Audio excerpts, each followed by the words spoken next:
Celui qui révèle son désir trop vite est celui qui, en silence, renonce au pouvoir. À l'instant même où vous énoncez ce que vous convoitez, vous offrez au monde le plan de votre propre asservissement. Les autres savent alors où appuyer, comment retarder votre satisfaction, et quoi faire miroiter devant vous jusqu'à ce que vous cédiez. Les stoïciens nous ont prévenus il y a des siècles. Désirer ce qui échappe à notre contrôle est la racine de la souffrance. Pourtant, la plupart d'entre nous confondent notre franchise avec de la force. Nous nous disons que confesser nos aspirations est un acte de courage, alors qu'en vérité, cela nous rend prévisibles. Et une personne prévisible est une personne facile à contrôler. Voici le paradoxe. Le désir en lui-même n'est pas une faiblesse. La faiblesse naît lorsque ce désir est exposé, lorsqu'il s'échappe comme une faim que les autres peuvent exploiter. Celui qui contient son désir, qui le canalise intérieurement avec discipline, devient intouchable. La liberté ne se trouve pas dans la déclaration de ce que vous voulez, elle se trouve dans le refus de laisser ce que vous voulez vous posséder. Le désir révélé est un levier offert.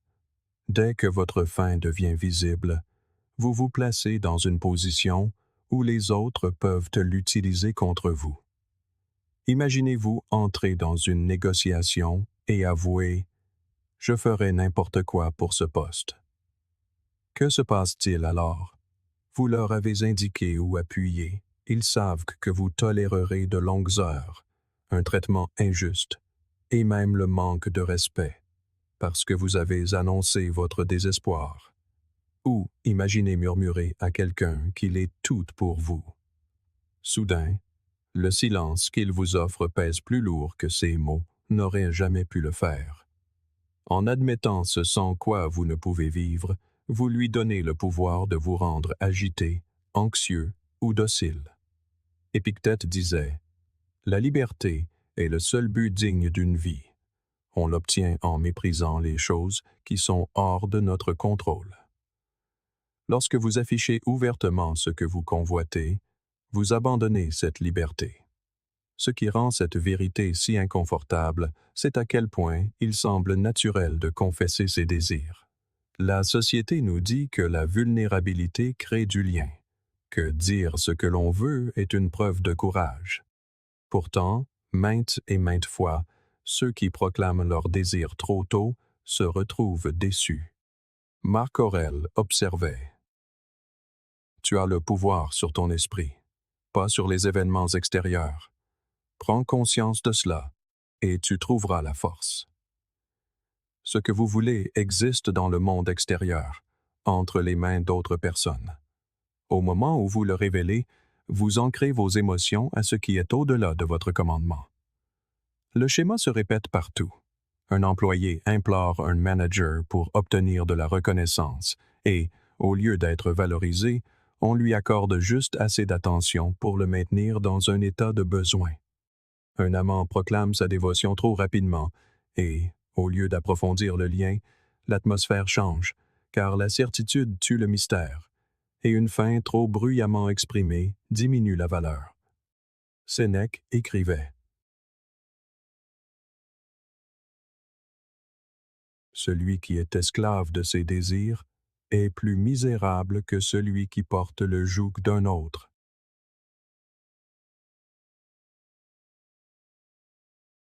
La laisse est attachée à votre cou à la seconde où vous la laissez voir au monde. Pourtant, vouloir est humain. Aspirer à la croissance, au lien, à l'accomplissement est naturel. Les stoïciens n'ont jamais demandé de tuer le désir, mais de le discipliner, de le garder entre les murs de soi, garder et guider. Comme le notait Carl Jung, tant que vous n'aurez pas rendu l'inconscient conscient, il dirigera votre vie et vous appellerez cela le destin. Si votre désir jaillit de vous, sans conscience ni retenue, ce n'est pas vous qui le dirigez, c'est lui qui vous dirige. Et lorsque les autres le remarquent, ils apprennent vite à vous diriger aussi. Pensez à la différence que l'on ressent en présence d'une personne qui n'a besoin de rien de vous. Elle paraît calme, posée, sereine. Elle ne mendie pas l'approbation, et cette indifférence crée une sorte de gravité. Les gens orbitent autour d'elle, se demandant ce qui se cache derrière cet équilibre, sentant une force qui ne plie pas sous l'influence extérieure. Comparez cela à la personne qui affiche ses désirs, toujours en demande, toujours en espoir, toujours en réaction. L'une rayonne la liberté, l'autre la dépendance. La plupart d'entre nous, à un moment ou à un autre, se sont piégés avec leurs propres mots. Nous avons parlé de nos buts et senti le poids des attentes des autres nous écraser. Nous avons admis nos peurs et vu les gens inconsciemment les mettre à l'épreuve. Vivre avec discipline, ce n'est pas vivre sans désir, mais maîtriser la manière dont il s'exprime. Les stoïciens savaient que le silence peut être une forme de force, que toute pensée, toute faim, toute ambition ne doit pas être exposée. En silence, le désir reste vôtre, contenu, affûté, une source d'énergie qui alimente l'action plutôt que la dépendance. Le formuler négligemment, c'est le disperser entre les mains des autres. Le retenir, c'est le transformer en concentration, en résilience et en force. La faim est toujours visible.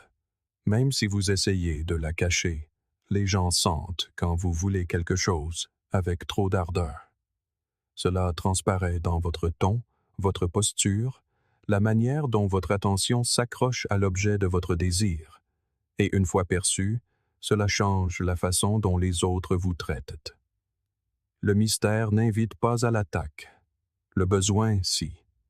Montrez votre désespoir, et vous devenez une cible facile, non pas parce que tout le monde est cruel, mais parce que la psychologie humaine répond naturellement à la faim par le contrôle. Pire que d'être manipulé par les autres, c'est la façon dont la faim vous manipule vous-même. Au début, elle ressemble à une pulsion, une énergie qui vous pousse en avant. Mais si elle n'est pas maîtrisée, elle se retourne contre vous et vous consume. Vous cessez de travailler pour l'excellence et commencez à travailler pour les applaudissements. Vous cessez de parler par conviction et commencez à adapter vos mots pour obtenir l'approbation. Ce qui ressemblait à un but devient une performance. Et les performances sont toujours épuisantes. Que se passe-t-il lorsque la faim est contenue, lorsqu'elle brûle en silence au lieu de se répandre au grand jour? Toute la dynamique change. Les gens sentent un calme tranquille qu'ils ne peuvent pénétrer. Ils voient l'effort sans la mendicité, la force sans le besoin. Au lieu de se demander comment vous contrôler, ils se demandent comment vous comprendre. Et cette interrogation crée le respect. La prochaine fois que vous sentirez l'envie d'annoncer ce que vous désirez ardemment, faites une pause.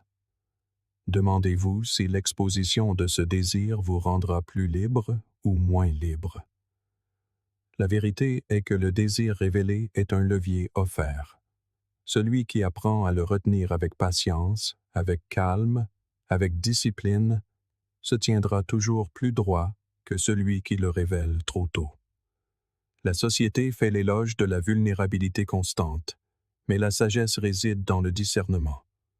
Toutes les vérités n'ont pas à être dites. Toutes les fins n'ont pas à être confessées. Le lien le plus fort que vous puissiez construire est celui avec vous-même, la capacité de connaître profondément vos désirs sans les livrer nonchalamment. C'est là que commence la véritable honnêteté. Laissez votre désir guider vos pas, pas vos paroles. Laissez-le alimenter vos actions, en silence. Car lorsque vous pouvez ressentir profondément sans montrer de désespoir, vous ne pouvez pas être manipulé. Vous n'agissez plus pour le monde. Vous agissez pour vous-même. Et cela, en fin de compte, est la forme la plus pure de la force. Pourtant, une grande part de ce que l'on nomme aujourd'hui vulnérabilité n'est pas du courage. C'est une dépendance déguisée en authenticité. Dire « je veux cela plus que tout » n'est pas un acte de bravoure. c'est confier sa propre valeur aux mains d'autrui, et une fois que vous faites cela, vous n'êtes plus libre. Le véritable courage, lui, est silencieux.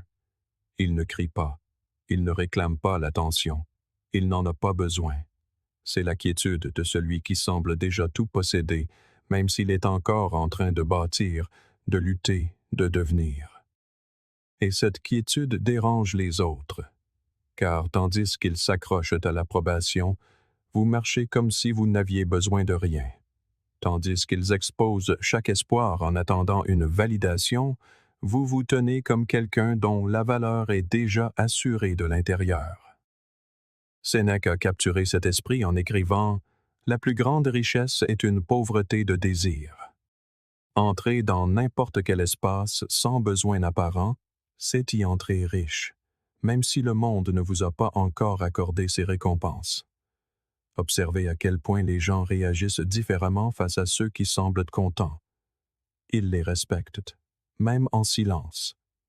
Ils deviennent curieux, voire envieux. Ils se demandent « Qu'est-ce que cette personne a que je n'ai pas ?» Et ce qui les trouble le plus, c'est qu'ils ne peuvent trouver la réponse, car elle ne réside ni dans les possessions matérielles, ni dans un désir évident. Elle se trouve dans une discipline intérieure, une source de force cachée qui refuse de mendier. Aristote a dit un jour « Le courage est la première des qualités humaines, car c'est celle qui garantit toutes les autres. Et le courage, en ce sens, ne vient pas de l'expression. Il vient de la maîtrise. Il garantit votre liberté parce qu'il vous assure de ne jamais être trop dépendant de ce qui se trouve à l'extérieur de vous. L'illusion du courage dans l'expression du désir est séduisante, car elle paraît audacieuse sur le moment. Dire ce que vous voulez vous procure une montée d'adrénaline, un sentiment de soulagement, comme si vous aviez prouvé quelque chose à vous-même et au monde. Mais cette euphorie s'estompe rapidement, laissant place à la vulnérabilité. Les autres savent désormais où vous êtes fragile, où l'on peut vous atteindre, où l'on peut vous éprouver. Le véritable courage est différent. Il n'est accompagné ni d'ivresse ni de public. Il naît dans le silence lorsque vous résistez au confort facile de tout déverser. Il naît dans la patience, lorsque vous agissez avec intention plutôt que par impulsion. Il naît dans le calme, lorsque vous traversez le monde comme si rien d'extérieur ne pouvait réellement perturber ce qui est en vous. C'est le courage que les stoïciens vivaient, le courage non pas de se battre pour la validation, mais de rester insensible aux besoins de celle-ci. C'est plus difficile, plus silencieux et infiniment plus puissant. Alors, quand vous ressentez cette envie de déclarer vos désirs avec audace, de montrer au monde ce à quoi vous aspirez, faites une pause et demandez-vous si c'est du courage ou simplement un manque déguisé en bravoure. Rappelez-vous que le monde ne respecte pas celui qui mendie, mais celui qui semble déjà détenir tout ce dont il a besoin. Le premier révèle sa faiblesse et devient dépendant. Le second incarne le courage et devient libre. Et la liberté, comme chaque stoïcien le comprenait, est le seul sol sur lequel une véritable force peut se tenir. Il y a une puissance étrange et indéniable dans l'indifférence. Non pas l'indifférence froide de l'apathie, mais l'indifférence disciplinée de celui qui ressent profondément et refuse pourtant d'être gouverné par ses émotions. Vouloir quelque chose avec intensité sans rien en révéler, c'est devenir ingouvernable. Les autres vous regardent, cherchant des indices, essayant de décoder ce qui vous anime, mais ils ne trouvent aucune réponse claire, et cette incertitude les déstabilise. Les gens sont bien moins troublés par quelqu'un qui montre ouvertement sa faim, car la faim est prévisible. Ce qui les ébranle vraiment, c'est celui qui peut désirer tout en restant immobile, celui qui peut brûler intérieurement tout en paraissant impassible. Dans cette immobilité, vous devenez illisible, et en étant illisible, vous devenez puissant. Lorsque vous vous comportez avec indifférence, vous modifiez l'équilibre du pouvoir. La personne qui semble désespérée est toujours à la merci des autres. Ses émotions sont liées aux résultats, ses humeurs dictées par l'approbation, sa force dépendante du fait que les choses aillent dans son sens. Mais celui qui avance comme si rien ne lui était dû, comme si rien d'extérieur ne pouvait construire ou briser son esprit, détient le dessus. L'indifférence déstabilise les gens car elle les force à utiliser leur propre imagination. Ne pouvant deviner ce que vous voulez, ils commencent à combler les vides eux-mêmes. Ils se demandent « Pourquoi cette personne ne réagit-elle pas? À quoi pense-t-elle? Que prépare-t-elle? » Et dans ce silence, leurs propres peurs font surface. Ils projettent des motifs. Ils anticipent des actions.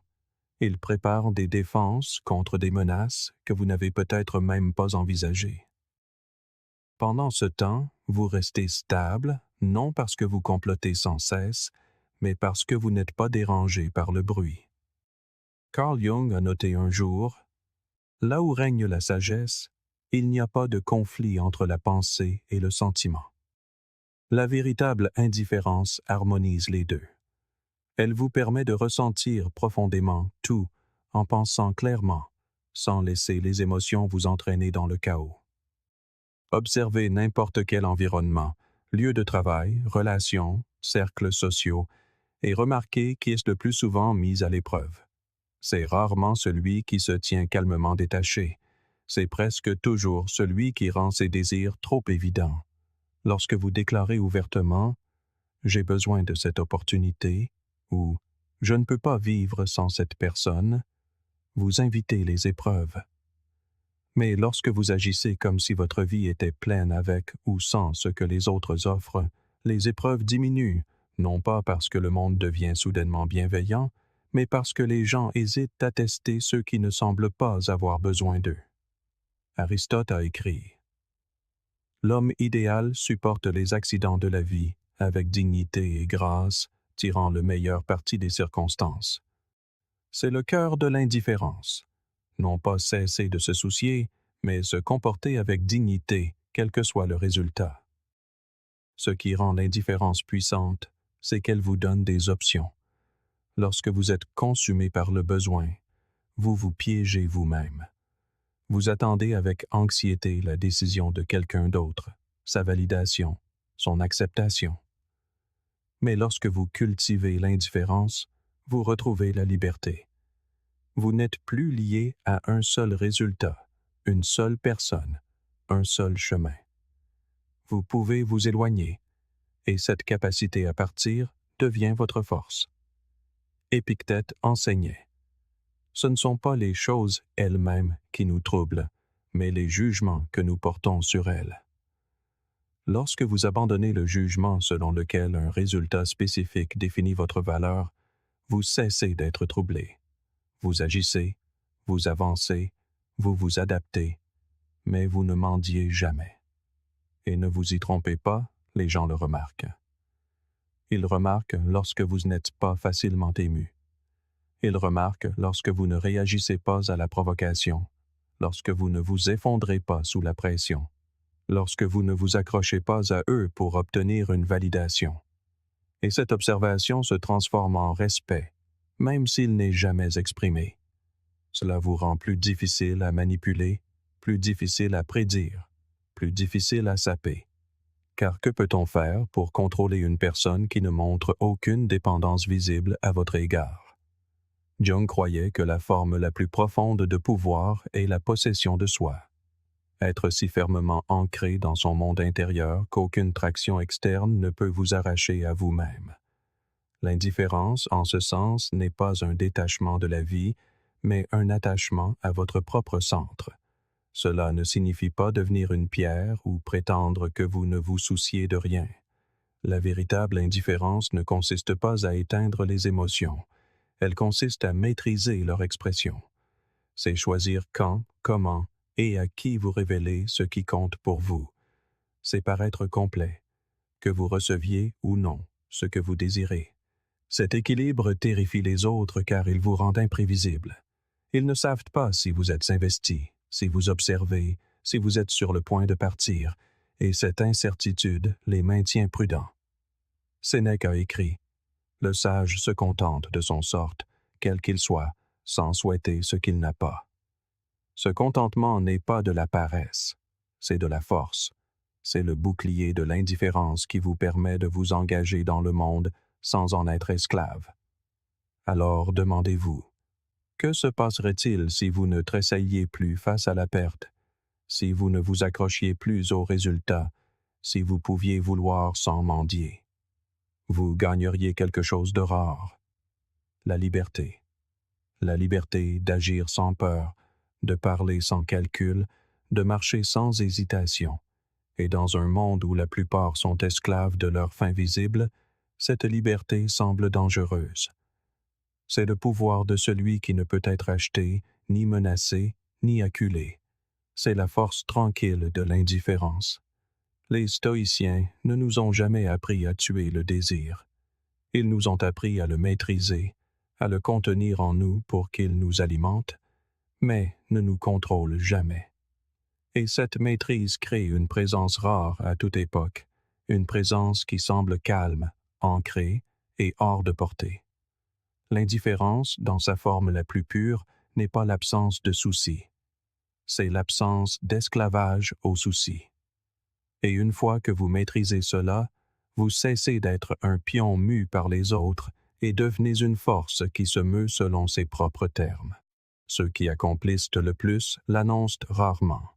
Ils ne ressentent pas le besoin de diffuser chaque étape, de recueillir des applaudissements pour des projets non encore réalisés ou de mendier la reconnaissance avant que le travail ne soit fait. Au lieu de cela, ils avancent tranquillement, laissant leurs actions parler d'une manière que les mots ne pourraient jamais égaler.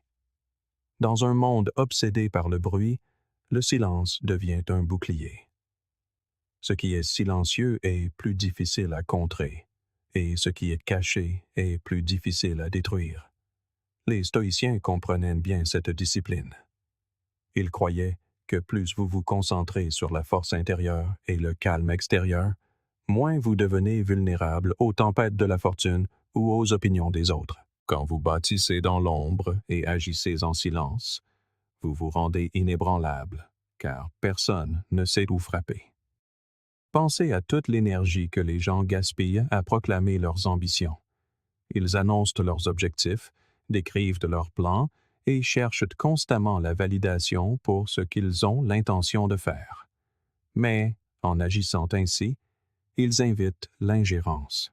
Lorsque vous montrez votre plan complet avant même que les fondations ne soient posées, vous donnez aux autres la possibilité de critiquer, de décourager, ou même de saboter ce qui a à peine commencé. Épictète nous rappelait « Dis-toi d'abord ce que tu voudrais être, puis fais ce que tu as à faire. » Remarquez qu'il a dit « fais », pas « déclare ».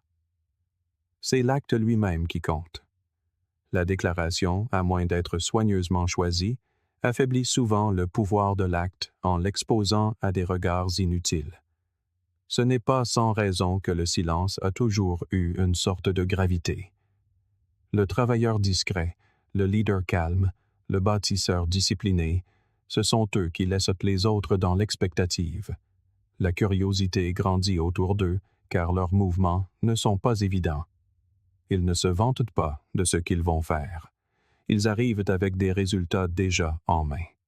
Marc Aurèle a écrit un jour « Plus nous accordons de valeur aux choses qui échappent à notre contrôle, moins nous avons de contrôle. » Annoncez vos objectifs les place hors de votre contrôle, dans l'esprit des autres qui peuvent ne pas comprendre, qui peuvent ressentir du ressentiment ou qui peuvent simplement attendre que vous trébuchiez. Mais les garder, les conserver précieusement jusqu'à leur réalisation, préserve votre contrôle et garantit que lorsque vous révélez quelque chose, cela ne peut être facilement défait. Il y a aussi une vérité psychologique en jeu. Les gens ont tendance à surestimer ceux qui restent silencieux. Quand vous ne vous expliquez pas, quand vous ne révélez pas chaque détail, les autres commencent à projeter leurs propres suppositions sur vous. Ils peuvent supposer que vous faites plus, que vous planifiez plus, ou que vous êtes capable de plus que vous ne l'êtes réellement, et cette projection elle-même devient un pouvoir. Comparez cela avec ceux qui exposent tout.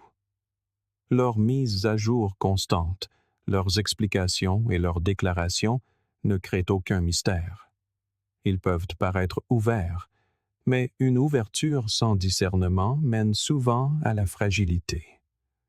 Lorsque les revers surviennent, le monde les regarde échouer parce qu'ils ont rendu leur parcours public. Mais celui qui travaille en silence évite ce poids. Les échecs sont des leçons apprises en privé et non des spectacles publics. Les succès arrivent sans prévenir, surprenant ceux qui ne les ont jamais vus venir. Sénèque a écrit: « C'est une route escarpée qui mène au sommet de la grandeur. » Cette route est plus facile à parcourir lorsque vous ne portez pas le fardeau des attentes des autres sur votre dos. Le silence allège la charge. Agir discrètement vous protège également de l'un des pièges les plus dangereux: la dépendance à l'éloge. Lorsque vous annoncez chacun de vos mouvements, vous commencez à désirer la reconnaissance. Vous voulez que les gens vous encouragent, confirment vos progrès, vous rassurent sur le fait que vous faites bien. Mais cette dépendance érode la discipline. Au lieu de vous concentrer sur le travail lui-même, vous commencez à travailler pour la réaction qu'il suscite. Le silence brise ce cycle.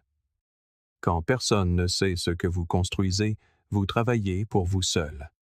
La validation vient de l'intérieur, pas des applaudissements des autres. Aristote a écrit: « L'énergie de l'esprit est l'essence de la vie. Cette énergie est gaspillée lorsqu'elle est dispersée vers l'extérieur pour obtenir l'approbation. En silence, elle est préservée, concentrée et dirigée vers la création. » Remarquez comment les figures les plus fortes de l'histoire ont souvent incarné ce principe. Leur pouvoir ne résidait pas dans une démonstration constante. Il résidait dans la retenue. Ils ne révélaient leurs plans que lorsque ceux-ci avaient déjà mûri. Ils avançaient pas à pas dans l'ombre, et au moment où les autres réalisaient ce qu'ils faisaient, l'œuvre était achevée. Il ne s'agit pas de secret pour le secret. Il s'agit de protéger votre élan. Le bruit interrompt le rythme. Le silence le protège. Jung l'a également compris lorsqu'il a dit: « Dans tout chaos, il y a un cosmos. Dans tout désordre, un ordre secret. » Pour les observateurs extérieurs, votre silence peut ressembler à du chaos, à une absence, à une dérive. Mais pour vous, c'est l'ordre, c'est délibéré. C'est une construction qui prend forme sans interruption. La discipline de bâtir dans l'ombre et d'agir en silence ne consiste pas à se cacher pour toujours. Finalement, vos résultats parleront, et lorsqu'ils le feront, ils parleront plus fort que n'importe quel mot. La différence, c'est qu'à ce moment-là, les résultats sont indéniables. Personne ne peut les rejeter comme une fantaisie ou les saboter comme des idées prématurées. Ils existent et ils portent le poids de la surprise. Sénèque nous a rappelé: les plus grandes bénédictions de l'humanité sont en nous et à notre portée. L'une de ces bénédictions est la force de garder ce qui compte jusqu'à ce qu'il soit prêt à se tenir debout par lui-même. Alors demandez-vous: que pourriez-vous accomplir si vous cessiez d'annoncer, de chercher, d'expliquer? Que pourriez-vous construire si votre énergie n'était pas diluée par le bruit, mais concentrée dans le silence? La vérité est simple. Quand vous opérez discrètement, le monde ne peut pas interférer. Les résultats arrivent avant que quiconque ait la chance de les arrêter. Et ces résultats, révélés seulement une fois solides, sont plus forts que tout ce qui a été diffusé trop tôt. Dans une culture accro à l'attention, la forme la plus rare de pouvoir est le silence. Et celui qui apprend à bâtir dans l'ombre ne protège pas seulement sa vision. Il garantit que lorsqu'elle arrivera, elle ne pourra être ignorée. Vouloir est naturel, Désirer ardemment est humain. Le désir en lui-même n'est pas l'ennemi. Il fait partie de ce qui donne à la vie son énergie, sa direction et son sens. Les stoïciens ne nous ont jamais dit de tuer le désir. Ils nous ont dit de le maîtriser. Ils voyaient le désir comme un feu, utile, puissant, même nécessaire. Mais comme le feu, il peut détruire lorsqu'il n'est pas contrôlé. Contenu correctement, le feu réchauffe, renforce et construit. Sans contrôle, il consume. Il en va de même pour les aspirations qui nous habitent. Lorsque vous les déversez trop librement, la chaleur s'échappe, dispersée dans l'air, vous laissant plus faible qu'avant. Mais lorsque vous gardez le désir près de vous, que vous le protégez et le nourrissez de discipline, il devient une force motrice, vous propulsant en silence tandis que les autres s'épuisent dans le bruit. C'est le paradoxe que la plupart des gens manquent. Ils pensent que pour ressentir quelque chose fortement, ils doivent l'exprimer fortement. Mais l'expression brute dilue souvent l'énergie même qu'elle était censée porter. Pensez à quelqu'un qui raconte à tout le monde ses projets, ses rêves, ses objectifs. Au début, cela semble inspirant, mais bientôt les mots perdent de leur poids. Les gens cessent d'écouter. Pire encore, ces rêves appartiennent désormais en partie au public, soumis à son jugement et à son ingérence. Marc Aurèle se rappelait un jour: « Ne perds plus de temps à discuter de ce que devrait être un homme bon. Sois-en un. » Le désir fonctionne de la même manière. Ne perdez plus de temps à déclarer ce que vous voulez, construisez-le. Contenez le feu pour qu'il alimente vos actions, pas vos annonces. Il y a une force tranquille dans la retenue. Non pas la répression, mais le raffinement. Lorsque vous ressentez une vague de désir et que vous restez pourtant calme, vous vous prouvez que vous en êtes le maître et non le serviteur. Pensez à la façon dont la nature fonctionne. Les rivières coulent avec puissance non pas parce qu'elles dispersent l'eau dans toutes les directions, mais parce que leur force est contenue entre des rives qui la guident. Un barrage n'empêche pas l'eau d'exister. Il exploite son énergie pour qu'elle puisse générer de la force. De la même manière, lorsque vous retenez vos désirs, ils gagnent en intensité. Vous ne perdez pas la passion en la contenant, vous la concentrez. Sénèque disait: « Personne n'a le pouvoir d'avoir tout ce qu'il veut, mais il est en son pouvoir de ne pas vouloir ce qu'il n'a pas. » Il ne nous exhortait pas à éteindre le désir, mais à le diriger, à s'assurer qu'il ne se répande pas dans tous les recoins de la vie de manière incontrôlée. Ce qui se passe lorsque vous en révélez trop, c'est l'inverse. Vous commencez à perdre de l'énergie. Chaque confession, chaque exposition, chaque éclat incontrôlé disperse la chaleur même qui aurait dû rester en vous. C'est comme porter une torche dans une tempête. Le feu vacille, s'affaiblit et s'éteint parce qu'il n'a jamais été protégé. Mais gardez cette flamme derrière une vitre, et aucun vent ne pourra l'atteindre. La personne qui ressent plus qu'elle ne révèle surpasse toujours celle qui révèle plus qu'elle ne ressent, parce que son énergie n'est pas gaspillée. Elle est stockée, affûtée et libérée seulement au moment opportun. Pensez à la fréquence à laquelle les gens se sabotent en dispersant leur feu. Ils partagent leurs ambitions trop tôt, et la critique des autres refroidit leur ardeur. Ils confessent leurs désirs trop forts, et les autres apprennent à retenir ce qu'ils cherchent, le transformant en un outil de contrôle. Ils affichent leur faim trop ouvertement, et cela invite à la moquerie, ou à l'envie qui les épuise davantage. Mais celui qui reste stable, qui garde son feu près de lui, ne peut être manipulé. Les autres peuvent sentir la chaleur, mais ils ne peuvent pas toucher la flamme. Cela les rend imprévisibles, intouchables et dangereux de la manière la plus disciplinée qui soit. La maîtrise de soi redéfinit également la manière dont vous vivez les revers. Lorsque le désir est dispersé dans le monde, chaque obstacle ressemble à une humiliation, car votre aspiration était publique et votre échec visible. Mais lorsque votre feu brûle tranquillement à l'intérieur, les revers deviennent du carburant. Ils sont du bois ajouté, pas des rafales de vent. Vous recalibrez, vous redirigez, mais vous ne perdez jamais de puissance, car personne d'autre ne détient votre flamme. Épictète a écrit: « Ce n'est pas ce qui vous arrive qui compte, mais la façon dont vous y réagissez. » La maîtrise de soi vous donne le contrôle sur cette réaction. Au lieu de vous effondrer, vous absorbez l'instant dans votre énergie et le feu grandit. Il est important de se rappeler que la maîtrise de soi ne signifie pas la froideur. Ressentir profondément tout en restant calme, ce n'est pas être insensible. C'est être fort. Cela signifie que vos émotions ne se déversent pas pour vous affaiblir, mais restent à l'intérieur pour vous renforcer.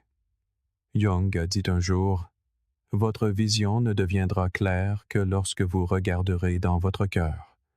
Celui qui regarde à l'extérieur rêve. Celui qui regarde à l'intérieur s'éveille. » Maîtriser le désir, c'est cet éveil intérieur. C'est l'acte de regarder dans son propre cœur, de reconnaître le feu qui s'y trouve, et de décider de le porter avec discipline plutôt que de le laisser s'échapper sans contrôle.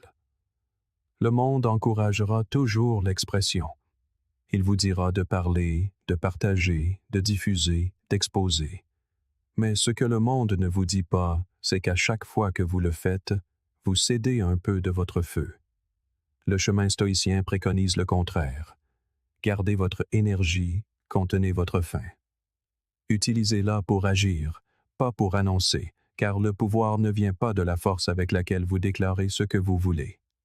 Il vient de la constance avec laquelle vous pouvez le poursuivre sans montrer de désespoir. Vouloir est naturel, désirer est humain, mais contenir ce désir, le retenir comme un feu derrière une vitre, est divin. Cela vous rendra concentré, discipliné et indomptable. Celui qui se dévoile trop se disperse jusqu'à ce qu'il ne reste plus rien de lui. Mais celui qui garde son désir secret l'aiguise et le transforme en élan. Rappelez-vous toujours ceci: la personne qui ressent plus qu'elle ne montre s'élèvera toujours au-dessus de celle qui montre plus qu'elle ne ressent. Car ce qui importe, ce n'est pas la grandeur du feu, mais la discipline avec laquelle il est contenu. Le feu qui brûle en vous n'est pas fait pour être dispersé. Il est fait pour être maîtrisé. Contenez-le, protégez-le, et laissez vos actes parler plus fort que votre appétit. Pour poursuivre sur cette voie de clarté et de force, visionnez l'une des vidéos suggérées sur votre écran. Et merci de faire partie du Journal stoïcien.